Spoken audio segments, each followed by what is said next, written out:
अस्सलाम वालेकुम नाज़रीन, कल्याण न्यूज़ में भलीकार माया हमीदा अंजुम। नाज़रीन, टंडे आदम में करबला के शहीदन हज़रत इमाम हुसैन अलैहिस्सलाम ऐं संदसि साथियुनि पारां ॾिनल लाज़वाल कुर्बानी के भेटा पेश करण लाइ अज़ादारी कई वई। योम आशूरा के हवाले से मरकज़ी इमाम बारगाह वॾे पिड़ खां मातमी काफ़िलो मरकज़ी अंजुमन सफ़ीना अहल बैत जे ज़ेर निगरानी हबीब खान मरी अकबर हुसैन चुगताई की अगवानी में बरामद थियो।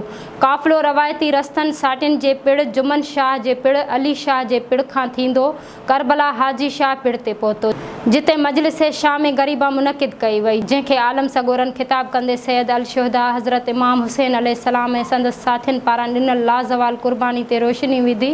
उन खां अॻु मोमिनीन पारां खंजरनि, तलवारनि, गुर्ज़नि, ज़ंजीरनि जो मातम कयो वियो, जंहिं सबबि सवें अज़ादार सख़्त ज़ख़्मी थी पिया। शदीद ज़ख़्मी अज़ादारनि खे तालका इस्पताल MQM उडेरो लाल वेलफेयर हुसैनी फाउंडेशन ऐं ॿियनि पारां लॻायल मेडिकल कैंपनि ते आंदो वियो, जिते खेनि तिबी इमदाद ॾिनी वई। काफ़िले जे गुज़रगाहनि वटां मोमिनीन लाइ न्याज़ लंगर समेत ऐं मिठे पाणी जूं सबीलनि जा स्टॉल लगाया विया। काफ़िले जी सिक्योरिटी जा सख़्त इंतज़ाम मक़ामी अंजुमन जे सवें रज़ाकारनि समेत 300 खां वधीक पुलिस अहलकार ऐं रेंजर्स जे अहलकारनि कई।